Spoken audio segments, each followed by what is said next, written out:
What is the good time to buy gold, उसका क्या algorithm चलता है, क्या हमें कब बाय करना चाहिए इन्वेस्टमेंट के पर्पज से, और अनसर्टेनिटी में गोल्ड ही क्यों बढ़ता है? जैसे मैंने बताया, गोल्ड इसलिए बढ़ता है क्योंकि वो गॉड्स ओन करेंसी है और बाकी सब जो है वो मैन मेड है। ज्वेलरी लो, थोड़ा सा लाइफ है, जो कुछ भी है पहनो, ऐश करो, एंजॉय करो यार। रील आ रही है कि सोना 50,000 आ जाएगा, ये सब बकवास है। गोल्ड में इतनी गिरावट कभी नहीं आएगी, डेप्रिशिएट कभी नहीं होता। तो आज से अगर हम अपने ऑडियंस के लिए एज एन इन्वेस्टमेंट और एनी अदर मीन्स, तो क्या फोरकास्ट है गोल्ड का कि हम खरीदें? देखो, गोल्ड तो ऊपर ही जाएगा, और जिसने भी ये गलती करी कि आज मैंने गोल्ड लिया फॉर एग्जांपल 10,000 पे और 12.5 हो गया, मैं बेच दूं, तो वो 6 महीने बाद पछताया ही है। गोल्ड आपने लिया तो आपका गोल्ड आपके पास है, आपके तकिए के नीचे है। एक हम अपने कंजम्पशन के लिए यूज करते हैं, एक होता है कि हम इन्वेस्टमेंट के पर्पज से, एक होता है कि you using it for short term business, वो कि आज खरीदा कल बेचा। तो इन तीनों के लिए क्या टाइम और क्या चीजें दिमाग में रखनी चाहिए? बहुत शॉर्ट टर्म के लिए gold jewellery investment point of view से नहीं लेनी चाहिए। लॉन्ग टर्म में कभी लॉस नहीं हो सकता। लेकिन एक टाइम आया था जब गोल्ड का रेट काफी कम हो गया था, तो ऐसा एनालिसिस अभी ना मेरे पास सिस्टम नहीं है, वरना आपको मैं चार्ट दिखा देता। ऐसा कोई साल नहीं होगा गोल्ड ने नेगेटिव रिटर्न दिया। बेयर मिनिमम गोल्ड को 1,10,000 रुपए पे देखता हूँ इस साल में, और 2026 में मैं गोल्ड को बेयर मिनिमम जो है 1.25 लाख पे देखता हूँ। और 3 साल में अगर आप मेरे से पूछ रहे हो तो गोल्ड कम से कम भी 1,40,000 रुपए तो जाएगा ही जाएगा।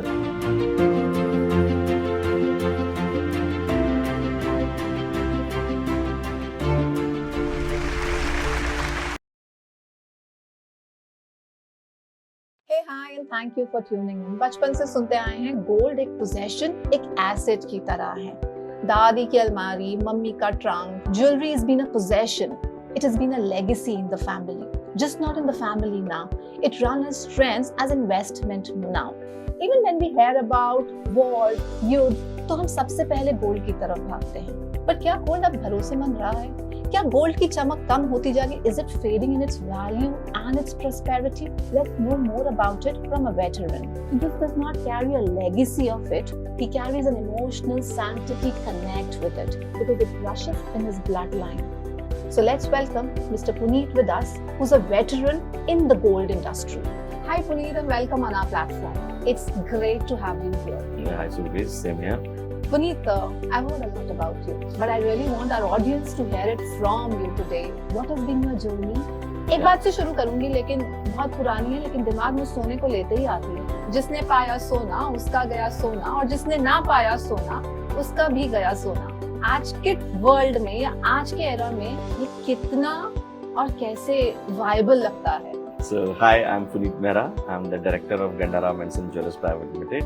I'm a 4th generation jeweler. Oh, wow. So this company was started by my great grandfather, by my grandfather's name Gandhara Mehra. ऐसा अब नहीं है, क्योंकि अब जो गोल्ड आप लेते हैं आज पिछले 20 साल से जो हम ज्वेलरी लेते हैं, it's all hallmark now. तो even we have come up with HUID. HUID is Hallmark Unique Identification Digitalization. तो अब ऐसा नहीं है कि आप, जब पहले होता था कि आप गोल्ड लेते थे, जब उसको वापस करने जाते थे तो कुछ कट जाता था, तो इसलिए वो कहावत आप जो कह रहे वो होती थी कि आपने 3-4 बार एक्सचेंज किया तो उसका वैल्यू खत्म हो। अब तो बिल्कुल भी ऐसा नहीं है। बस आप जब भी ज्वेलरी ले रहे हैं, 2 बातों पे अगर कस्टमर ध्यान दे। पहली चीज, बिना बिल के नहीं लेनी, ठीक है। सेकंड चीज, आपने जब ले रहे हैं उसके पीछे एक यूनिक आइडेंटिफिकेशन नंबर होगा, जिसको हम HUID कहते हैं। It will be 5 digit number. ये जो ट्रायंगल बना हुआ है 916 हॉलमार्क, ये सब नहीं, एक डिजिटल नंबर होगा। इसका एक ऐप है BIS केयर, वो मोबाइल फोन पे अपना वो ऐप डाउनलोड करें, BIS केयर में वेरीफाई HUID पे क्लिक करें और वो नंबर डाल के वेरीफाई कर लें। आपके सब सारी डिटेल्स आ जाएंगी, कब ये बना है, कब हॉलमार्क हुआ है, किसने बनाया है, किसने हॉलमार्क किया है, क्या प्योरिटी है और क्या प्रोडक्ट है और क्या उसका वजन है। एवरी डिटेल्स देयर, तो फिर वो कुछ गलत नहीं हो सकता। Just with that unique identification number. तो इसलिए जैसे आपकी करेंसी होती है, हर करेंसी पे एक अलग सीरियल नंबर होता है, वैसे हर ज्वेलरी पे अब अलग सीरियल नंबर है। And that is governed bye BIS, bureau of Indian standard, and overall governed bye world gold council. ये लेगेसी आपने गोल्ड की coming into this because it's your forefathers, but it's just not gold what you carry as legacy, or it's not ornaments what you carry as legacy. There's a bigger legacy what you carry in yourself. Please share it with our audience. What is it? How does this value system जो आप अपने forefathers से लेकर आ रहे हैं और filter होके और refined हो रहा है और shine कर रहा है just like gold is shine? जब मैंने शुरू में ज्वाइन किया तो मेरे फादर मुझे कहते थे कि आज मेरे पास वो कस्टमर है जो मेरे फादर के टाइम के थे, उनकी नेक्स्ट जनरेशन आ गई तब भी आज वो मेरे लॉयल कस्टमर्स हैं। वो चीज मैं आज देखता हूँ कि मेरे पास आज भी वो फैमिलीज हैं जो मेरे ग्रैंडफादर के टाइम की थी, आज भी वो हमारे साथ जुड़ी हुई हैं। जबकि ये कहते हैं आज के टाइम पे कस्टमर इतना लॉयल नहीं है जितना पहले था, और फिर भी विद गॉड्स ग्रेस, मतलब उसका कारण मैं अपने दादाजी को देता हूँ सारा क्रेडिट। तो मैं ये आज तक याद है कि जब हम छोटे थे तो संडे को हमारी ग्रैंडफादर की शॉप चांदनी चौक में थी दरीवा में, तो संडे हमारी भी स्कूल की छुट्टी होती थी या उनकी छुट्टी होती थी, तो वो हमें एवरी संडे वो एक समय लेके बैठते थे। तो हमें बोलते थे पुत्र, पंजाबी में बोलते थे, कहते थे पुत्र ਤੁਹਾਨੂੰ मैं गल दसा कि मेरे प्यो ने काम किया सी मेरे वास्ते, ते मैं काम करदा पिया तुहाडे प्यो वास्ते, ते तुहाडा प्यो काम करदा पिया तुहाडे वास्ते, तो तुसी काम करना है अपने बच्चों वास्ते, कदी गलत ना करना। कि अगर तुसी कदी गलत किया ते तुसी सारे अपने पीढ़ियां दी मेहनत ते पानी फेर दोगे। एंड यूज्ड टू से कि अगर मैं तुम्हारा प्यो तुहानू 50 किलो सोना भी देके जाएगा स्टॉक में, अपनी लाइफ स्पैन में 40 कर देना, मैं उत्ते नाराज नहीं होवांगा। पर अगर तुसी मेरी रेपुटेशन ते कदी दाग आन दिता, मैं तुहानू कदी माफ नहीं करांगा, कदी माफ नहीं करांगा। ते अपने बच्चों के अंदर ये डाल के जाना कि कभी भी कोई ऐसा काम नहीं करना जिससे गन्नाराम ज्वेलर्स की रेपुटेशन पे दाग आए, नो मैटर व्हाट। तो कई बार ऐसा भी हमारे साथ एज ए कस्टमर डीलिंग में हो जाता है कि कस्टमर जो बात कर रहा है वो बिल्कुल अनएथिकल कर रहा है, और तब भी कुछ भी हो गया, मैंने टच भी नहीं किया तब भी ये टूट गया, कैसे टूट गया? अरे भैया जब पहना उसको मिस हैंडल किया तभी टूटा, वो मेटल ऐसे अपने आप कैसे टूटेगा? बट हम कुछ नहीं बोलते, कहते ठीक है आप कह रहे हैं आपने नहीं टच किया, कोई बात नहीं, आप इसको छोड़ दीजिए, आप दूसरा ले जाइए। बिकॉज उस समय कई बार लगता था कि नहीं हम ये अनरियलिस्टिक बात सुन रहे हैं कस्टमर की, we have to, because customer जब गुस्से में होता है वो नहीं समझता। ये तो कस्टमर एक आपके लिए जो एंगेजमेंट और रिटेंशन का तरीका है, लेकिन ये जो वैल्यू सिस्टम आप कैरी कर रहे हैं कि हाँ just not customer, I am sure जो क्वालिटी और सिस्टम आप डेवलप कर चुके हैं। तो हॉलमार्किंग तो मैं कहूंगा अवेयरनेस पिछले 10 साल में आई है इंडिया में। हम 1996 से बेच रहे हैं उस स्टैंडर्ड को, 22/22 लोग कहते हैं। 2000 के अंदर हॉलमार्किंग शुरू हुई थी, हम उससे 4 साल पहले से ही सारा स्टॉक जो है वो विदाउट उस टेक्नोलॉजी से बेच रहे हैं जिसमें कोई जॉइंट नहीं है, कोई टांका नहीं है। हमें उसका फायदा भी मिला, अर्ली मूवर्स का फायदा भी मिला कि हमने शुरू से ही 100% स्टॉक जो है वो हॉलमार्क बेचा है, जबकि मार्केट के अंदर जो ये हुआ है ये 2010 के बाद होना शुरू हुआ है। पुनीत, लेकिन इतना एथिकल काम करने से कई जगहों पे ये नहीं लगता कि हम तो इतना एथिकली चलते हैं, अपने वैल्यू सिस्टम को इतना स्ट्रॉन्ग रखते, बट मार्केट में बाकी जो कंपेटिटर्स हैं या बाकी जो मार्केट है वो उस तरीके से मूव नहीं करती है। वो बात सही है आपकी, बट हमें वो बता रहा हूँ ना कि हमारे खून के अंदर ये भरा गया है कि हमेशा तुमने प्रॉफिटेबिलिटी नहीं देखनी है, वो एक बाय प्रोडक्ट है। एक इम्पैक्ट डालो, मतलब हमारे पास आज भी जो स्टाफ है वो 40-40 साल पुराना है, मेरे से पैदा होने के पहले के स्टाफ भी आज हैं हमारी फर्म के अंदर, तो वैल्यू सिस्टम के कारण ही है। बट देयर शुड बी, हमारे पिताजी ने समझाया कि एक इम्पैक्ट आना चाहिए सोसाइटी के अंदर, एक इम्पैक्ट होना चाहिए आपकी स्टाफ की लाइफ के अंदर। अगर वो अपलिफ्ट नहीं हुआ, तुम्हारा अपलिफ्ट होना क्या लॉजिकल है? आई ट्रूली अग्री, प्रॉफिटेबिलिटी सिर्फ एक टैंजिबल पैसे से नहीं मानी जा सकती, आपका नाम आप लोगों के साथ कैसे एसोसिएट है and what are you leaving behind, exactly उसी से आपका मुनाफा, एग्जैक्ट वेल्थ तो वही मानी जाती है कि आप क्या क्रिएट करके जा पा रहे हैं। आजकल वॉर का बहुत बड़ा अलार्मिंग सा सिचुएशन है, काफी टाइम से ऐसा चल रहा है। How does this, is changing the patterns? Does it affect the rates of the gold? हाँ डेफिनेटली, देखो गोल्ड तो अनसर्टेनिटी के अंदर तो बढ़ेगा ही बढ़ेगा, उसमें तो कोई सेकंड थॉट ही नहीं है। Gold is a safe haven, जैसे कि मैं गोल्ड को कभी गोल्ड नहीं बोलता, मैं गोल्ड को बोलता हूँ इट्स गॉड्स ओन करेंसी। अरे वाह, that's a new name we can take. Yeah, it's God's own currency, बाकी सारी करेंसी मैन मेड है। Women would love to hear this, God's own currency तो पति मेकर देगा। तो गोल्ड के अंदर अगर कोई भी वर्ल्ड में अनसर्टेनिटी आएगी, जो अभी भी गोल्ड रेट बढ़ा था because of Ukraine war, because of Israel and Hamas war, Russia war, उस रीजन से भी बढ़ा था। प्लस जो मेन रीजन गोल्ड का बढ़ने का ना अगर आप देखोगे तो वो ये है कि अगर आप देखें 1971 में एक प्रेसिडेंट था निक्सलस, जिन्होंने रूल चेंज कर दिया था। पहले क्या रूल था? पहले रूल था कि आप कोई भी कंट्री अगर करेंसी प्रिंट करती थी, नोट प्रिंट करती थी, तो उतना वैल्यू का गोल्ड वर्ल्ड बैंक में रखती थी। तो 1971 में जो ये प्रेसिडेंट थे, इन्होंने चेंज कर दिया कि आपको गोल्ड नहीं रखना, आप यूएस डॉलर रख सकते हैं। उस रीजन से गोल्ड जो है उतना उस समय नहीं बढ़ा और यूएस डॉलर हमेशा बढ़ता गया। तो ब्रिक्स एक नई करेंसी आ रही है जो चाइना, इंडिया, ब्राजील, रशिया सब लेके आ रहे हैं। इस currency is backed with gold. So what is the way? लेकिन हाँ, इस पे बात करेंगे पहले कि इतना जो ट्रेंडिंग चेंज है, क्या चाहे मैं इन्वेस्टमेंट के लिए लेना चाहूँ, चाहे पर्सनल यूज के लिए लेना चाहूँ, what is the good time to buy gold? इसका क्या एल्गोरिथम चलता है?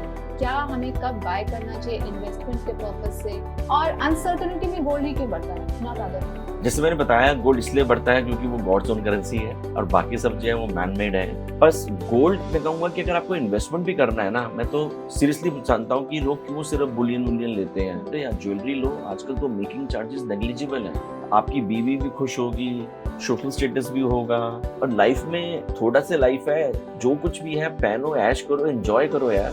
सिर्फ लॉकर में रखने से क्या फायदा। तो जाओ कहाँ, that is the point। नहीं, ऐसा नहीं है, आप पार्टीज में जाओ, आप सड़क पे थोड़ा ना चल के घूम रहे हो। अगर आप फंक्शंस में जा रहे हो, पार्टीज में जा रहे हो, नॉर्मल ज्वेलरी पहनी है, एंजॉय इट ना, enjoy rather than keeping in the locker। And जो आपका दूसरा क्वेश्चन था कि एल्गोरिथम क्या है, ये मेरी पर्सनल कैलकुलेशन है कि पूरे साल में आप पिछले 200 साल का चार्ट मिल जाएगा। एक साइट है kitco.com। किटको में आपको 10 दिन का, 30 दिन का, साल का, 5 साल का, 10 साल का, 200 साल का भी ग्राफ मिल जाएगा।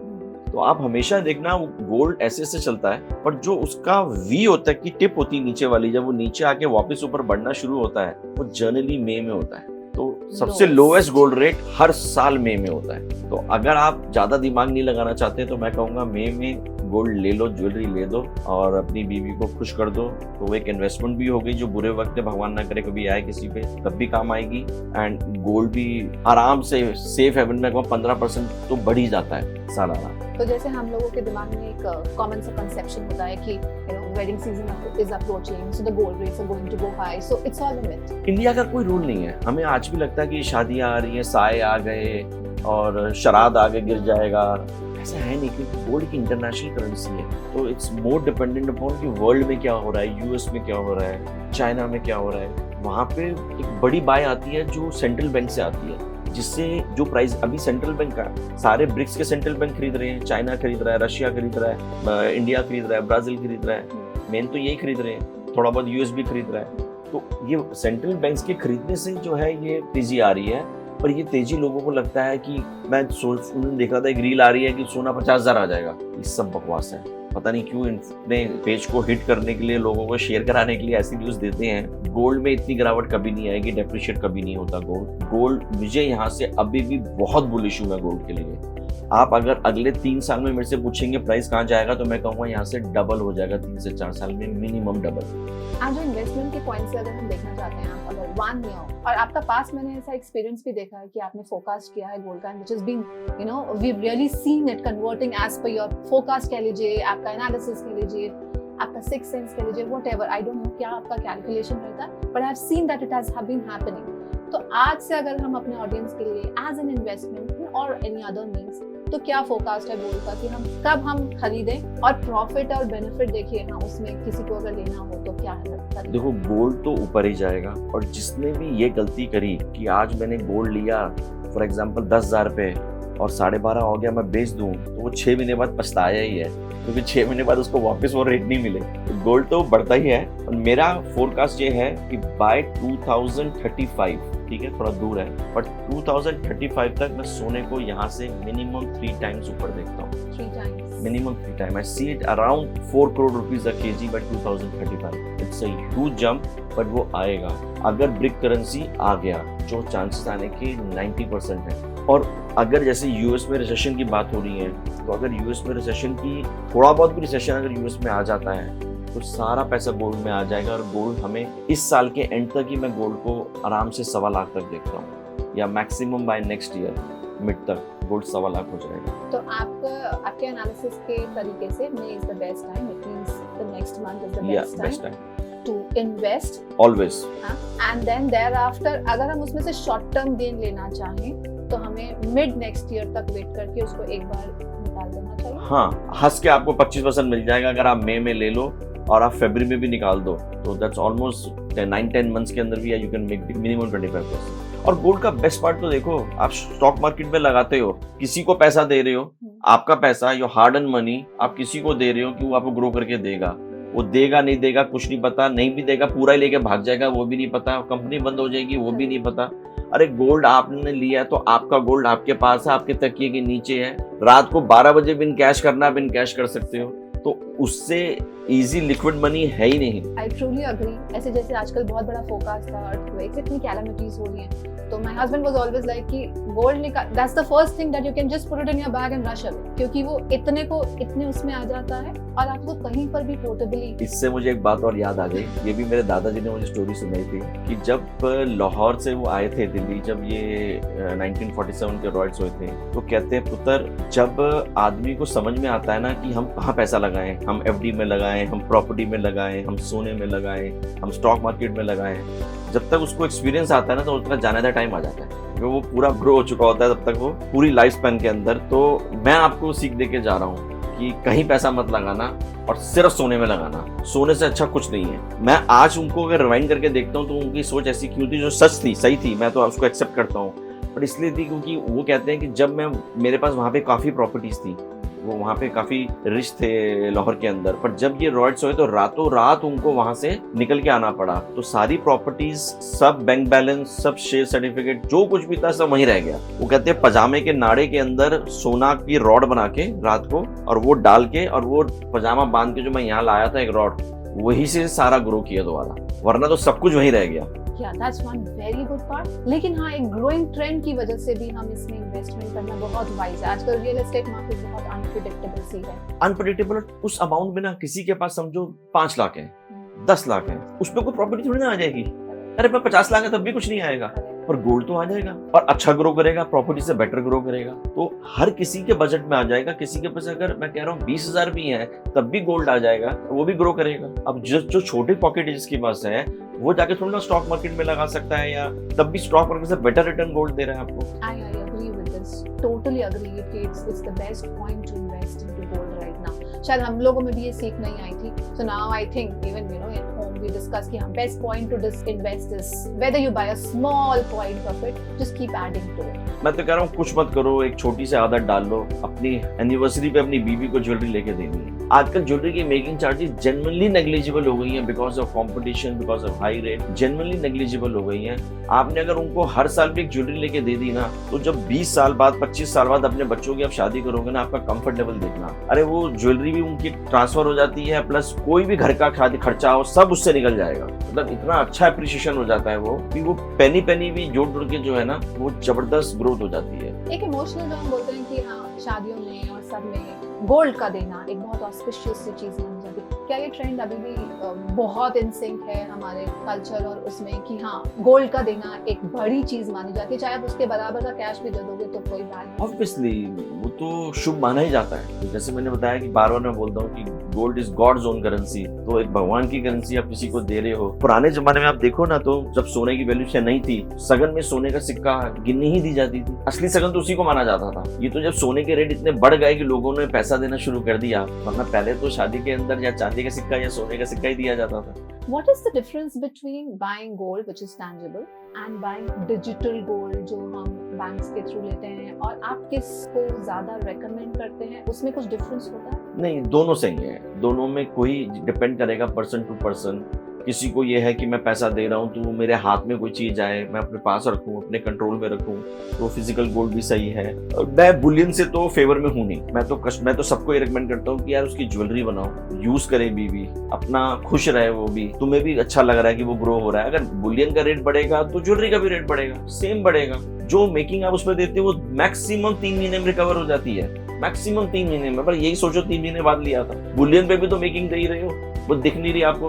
आप MMTC का गोल्ड कॉइन ले रहे हो, उसके अंदर भी तो आप मेकिंग दे ही रहे हो ना, और वो दिख नहीं रही है, बस उस समय लगता है हाँ बुलियन है, ठीक है। मैं तो कहता हूँ ज्वेलरी लो, और एवरी एनिवर्सरी लो, नो मैटर कब है आपकी एनिवर्सरी, उसी पे लो। और अगर थोड़ा सा फ्लेक्सिबल हो आप, तो मैं कहता हूँ हर साल मई में ज्वेलरी लो, मुझे याद करोगे, आप थैंक यू करोगे। आप 5 साल बाद देखना, 2 साल बाद देखना कि आप सबसे लोएस्ट गोल्ड रेट जो है वो हर साल मई में होता है। Perfect. That's a very big advice for all our audience मेरे लिए भी, to invest in gold right now, which is the good time to come. लेकिन जब आप बोल रहे हैं कि आप डिजिटल या आप बुलियन पे नहीं करिए, you buy ornaments and all, उसमें एक हम लोगों के दिमाग में ये रहता है कि जब भी, जैसे कहते हैं हाँ, डॉक्टर का प्रिस्क्रिप्शन अलग होता है, एनालिसिस अलग होता है, हर ज्वेलर का। अगर मैं मैं कहीं से भी लेती हूँ, तो मैं जब देने के लिए जाती हूँ तो उसमें डिडक्शन बहुत ज़्यादा होती है। उसमें 10 चीजें, और देखिए फुल गोल्ड तो कोई नहीं लेता, चाहे उसमें स्टोन लगा होता है या कुछ लगा होता है, तो उसका डिडक्शन पॉइंट की वजह से हम सोचते हैं सेफ इन्वेस्टमेंट, चलो इसको बोलिए। अब नहीं है वो बातें, वो गई आजकल इतनी स्ट्रिक्टनेस है, अगर कोई स्टोन लगा हुआ है ज्वेलरी में, सब बेकार की बातें हैं, वो सब बिल में मेंशन्ड है, स्टोन के पैसे स्टोन की जगह लगे हुए हैं। अगर आपको थोड़ा सा देखो लग्जरी चाहिए, अगर आपको लग्जरी कार चाहिए आप मर्सिडीज लोगे, अगर आपको एक नॉर्मल कार चाहिए आप एक मारुति कार ले लोगे। कार ने point A to point B ही जाना है। वैसी ज्वेलरी के अंदर अगर आपको नहीं चाहिए स्टोन वाला, फिर प्लेन येलो ज्वेलरी लो। आपको थोड़ी लग्जरी चाहिए, थोड़ा उसमें स्टोन ऐड करने हैं, तो आपके ऊपर डिपेंड करेगा। जहां तक बात रही वापस करने के ऊपर, अगर आपने दोनों बातें करी हैं कि आपने ओरिजिनल बिल लिया था, चाहे बिल खो गया उस समय कोई बात नहीं, आजकल मोबाइल नंबर से बिल ट्रैक हो जाता है, बिल नहीं भी है तब भी कोई दिक्कत नहीं है, बट आपने HUID वेरीफाई किया था क्या? It's a very big question. Hallmark में क्या होता था, मैं आपके पॉडकास्ट से बोल रहा हूँ, मैंने इतने रिकमेंडेशंस भेजे थे उस समय गवर्नमेंट को कि फेक हॉलमार्किंग बहुत होती थी। वो कैसे होती थी? हॉलमार्क में ये होता था कि लिखा होता था, ट्रायंगल बना होता था, प्योरिटी लिखी है 916 है, 750 है, और हॉलमार्किंग सेंटर का एक सिंबल होता था। कई लोगों ने क्या किया था जी, छोटे लोगों ने छोटे शहरों में, कि वो डिजिटल प्रिंटर ले लिया, खुद ही प्रिंट कर दी स्टैम्प, तो ऑथेंटिसिटी तो हॉलमार्क की खत्म हो गई थी। बट अब जब ये HUID आ गया है, इसमें आपसे कोई फेक नहीं कर सकता। क्योंकि कस्टमर भी तो बहुत लालची हो गया था ना, उसको सस्ता चाहिए, बिना मेकिंग के ज्वेलरी चाहिए।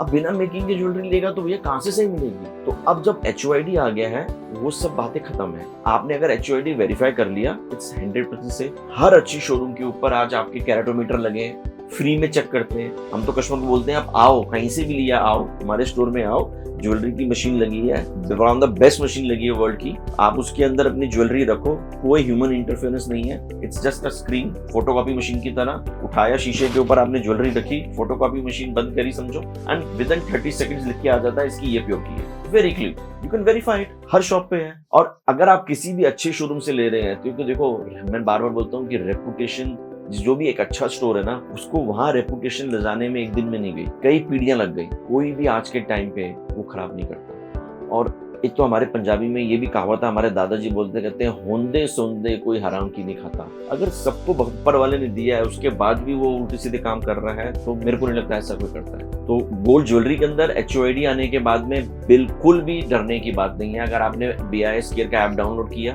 और HUID वेरीफाई कर लिया, यू आर गुड टू गो।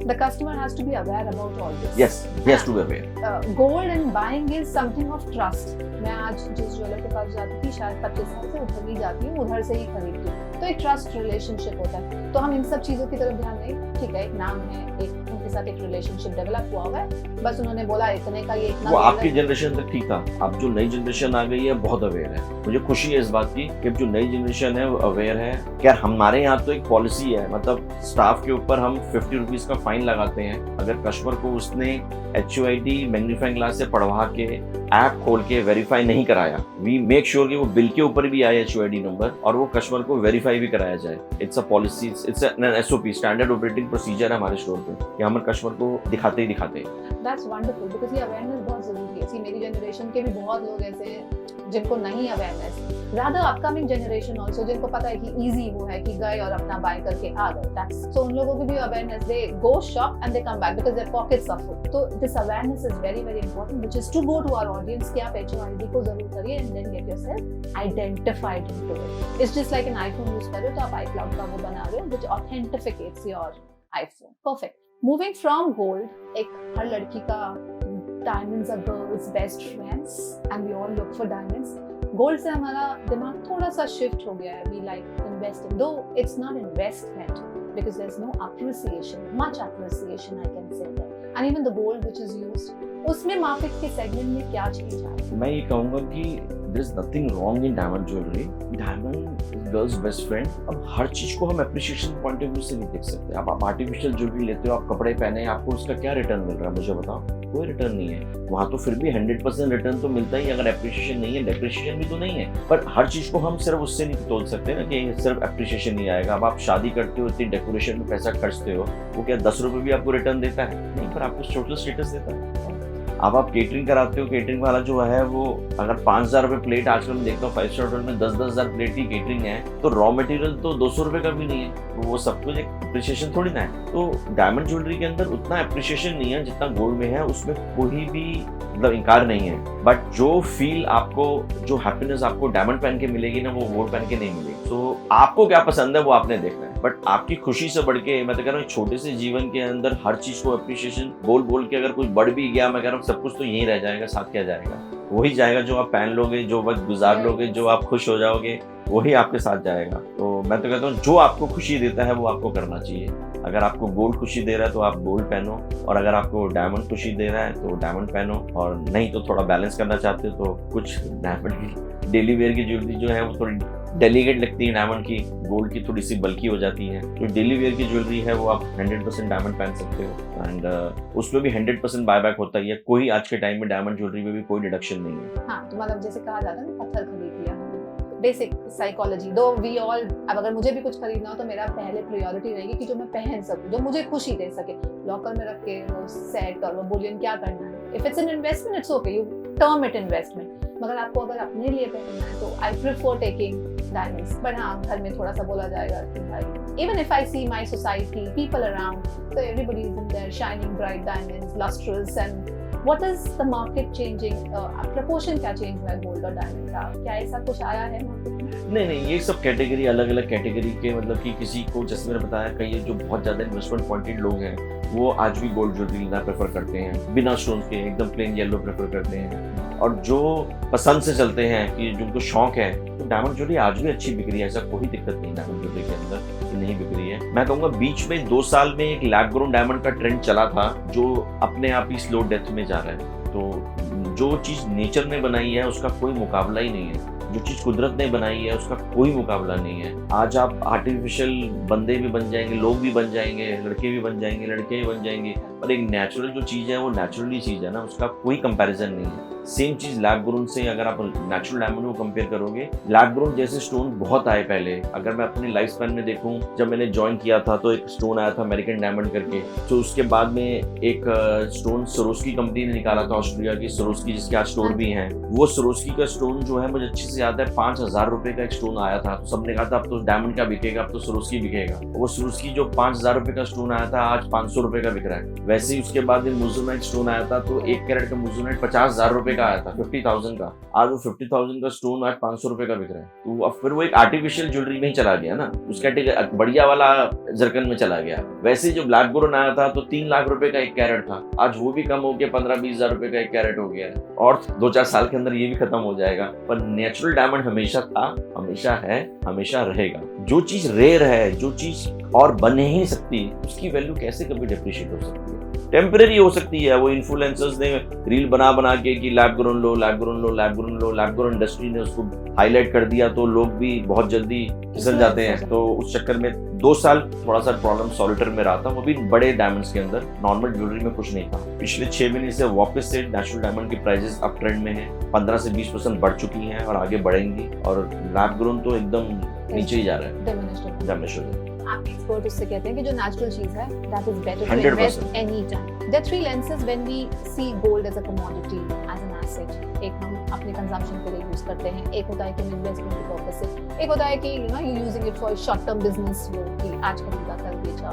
तो इन तीनों के लिए क्या टाइम और क्या चीजें दिमाग में रखनी चाहिए that we step into these 3 zones? अगर मेरे को पर्सनल यूज के लिए खरीदना है, अगर मेरे को इन्वेस्टमेंट के लिए खरीदना है, या फिर मुझे खरीदना है ऑन अ शॉर्ट टर्म कि मैंने आज खरीदा और कल मेरे को बेच के व्हाटएवर प्रॉफिट है। बहुत शॉर्ट टर्म के लिए gold jewellery investment point of view से नहीं लेनी चाहिए।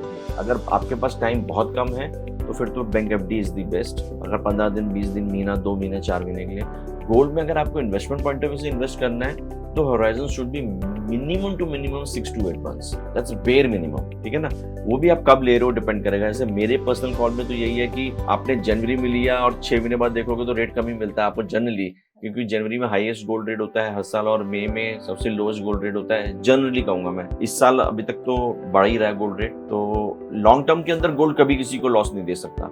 आपको मैं छोटा सा एग्जांपल देता हूँ कि जब कोविड हुआ था, या कोविड से हम भी और पीछे चले जाते हैं, जब नोटबंदी हुई थी तो नोटबंदी में मुझे याद है कि गोल्ड का रेट जो था वो अप्रोक्सीमेटली 24,000 रुपए था, पर मार्केट के अंदर गोल्ड जो बिक रहा था वो 50,000 55,000 रुपए बिक रहा था। तो सब कह रहे थे हैं डबल के अंदर। बहुत कई लोग ले रहे थे, कई लोग नहीं ले रहे थे। आई डोंट नो क्यों गोल्ड में इतना प्रीमियम चल रहा था। पर आज मुझे बताओ ना, कौन लॉस में है? जिसने 50,000 में लिया वो आज लॉस में है। तो लॉन्ग टर्म में कभी लॉस नहीं हो सकता। कोविड के अंदर जब गोल्ड रेट था वो अप्रोक्सीमेटली 30,000 रुपए था, और उसके बाद में जैसे कोविड लगा था 30,000 से सीधा बढ़ के 36,000 हो गया था। तो लॉन्ग टर्म तो गोल्ड हमेशा ही बढ़ेगा। आप कभी भी सोचने की जरूरत नहीं है। जब आपके पास पैसे हैं हाथ में, और जो वेट करता रहता है ना कि गोल्ड रेट कुछ करेक्ट होगा तो मैं लूंगा, वो कभी नहीं ले पाता, वो वेट ही करता रह जाता है। अगर आपके पास पैसे हैं, कुछ मत देखो, गोल्ड ले लो। कम भी हो जाएगा तो घबराना नहीं, वो 15 दिन 20 दिन महीने के लिए कम हुआ है। जब वो कम बैक आएगी ना, जब उसकी रैली आएगी, वो सब कुछ पीछे छोड़ देगी। जब भी पैसा है गोल्ड ले लो, कुछ सोचने की जरूरत नहीं है,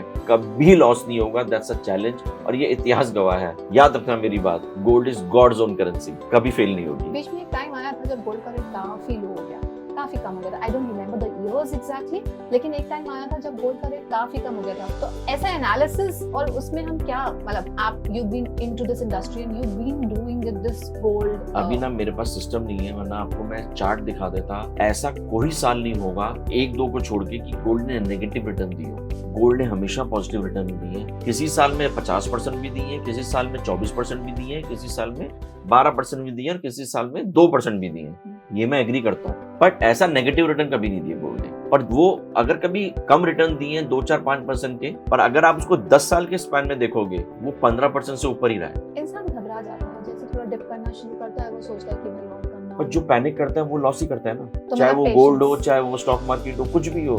इन्वेस्टमेंट करना है तो पैनिक नहीं करना, पहले आप श्योर हो जाओ आप कहाँ लगा रहे हो। अब भगवान की करेंसी में लगा रहे हो यार, क्यों सोच रहे हो? This thought is very right कि हाँ आप सही जगह पे, it's a God's currency. It's So God's own currency. blindly ये सोना you just- भगवान ने बनाया है, इंटरनेशनल करेंसी है।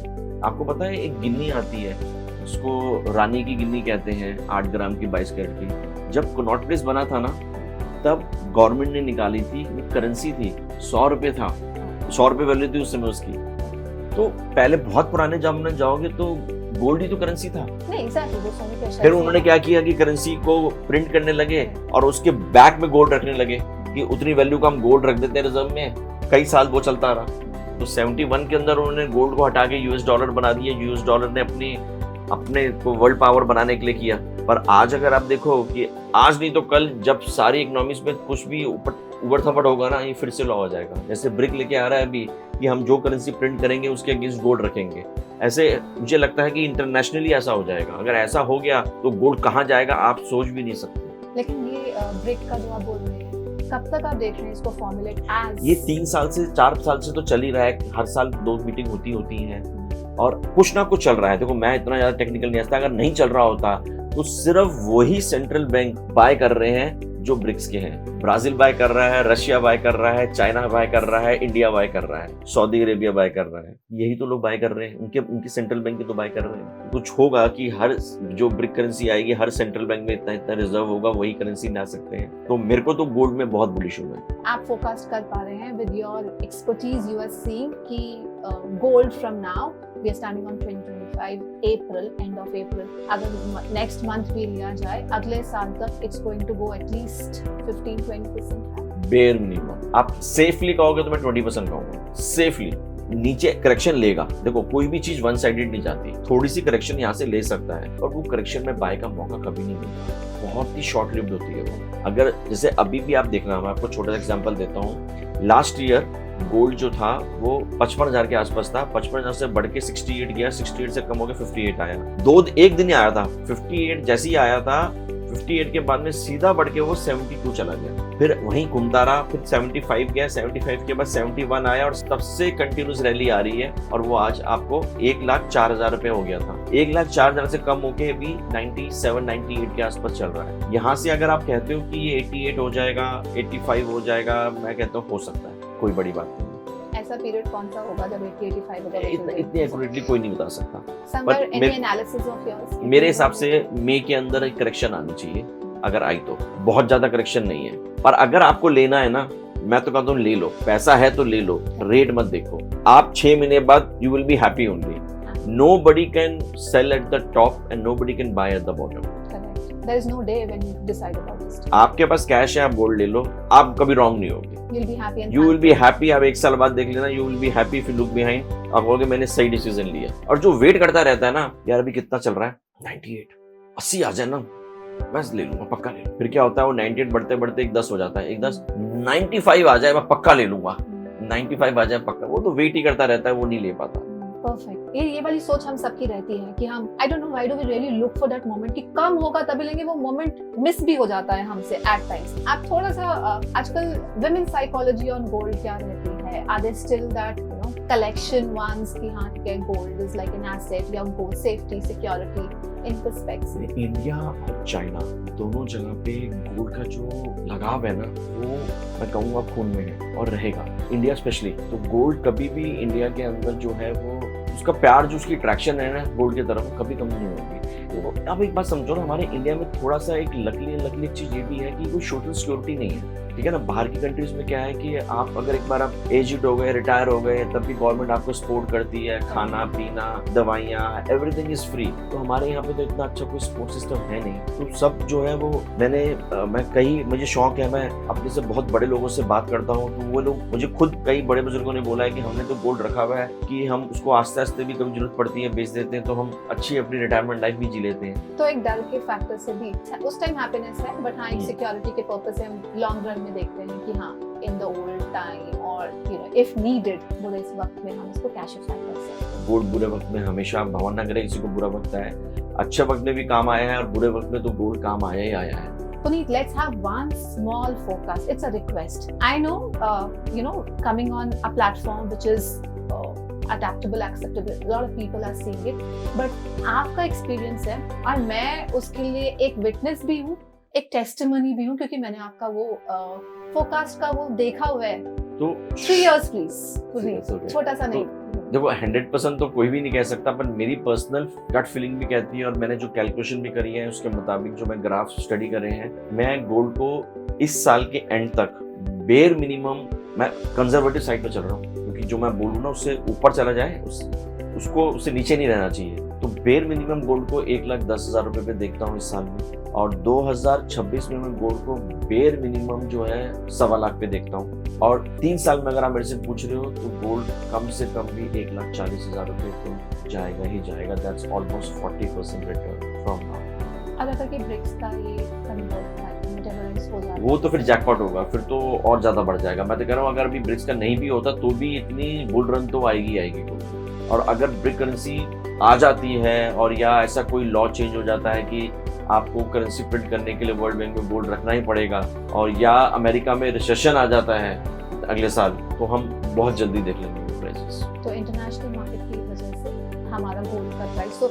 जो ब्राइड्स और जो फैमिलीज जिनमें वेडिंग्स वगैरह हैं, दे बाय, एक नॉर्मल रिचुअल होता है, so May will be a good time for to buy even if the wedding is in November December. अगर आपकी वेडिंग नवंबर दिसंबर में है तो आप मई में गोल्ड ले लो। अगर आप डिजाइन नहीं फाइनल कर पा रहे, आप अपने ज्वेलर को एडवांस देके गोल्ड रेट बुक करा दो। अब तो बहुत अच्छी स्कीम्स भी गोल्ड ज्वेलर्स ऑफर करते हैं। वो कहते हैं आपने आओ हमें गोल्ड रेट बुक कर दो, अगर गोल्ड रेट बढ़ गया तो आपको यही रेट लगेगा, अगर रेट कम हो गया तो कम वाला लगेगा। ज्वेलर्स को भी लॉस नहीं होता, वो हेज कर लेते हैं। हाँ, तो कस्टमर तो विन विन सिचुएशन है ना।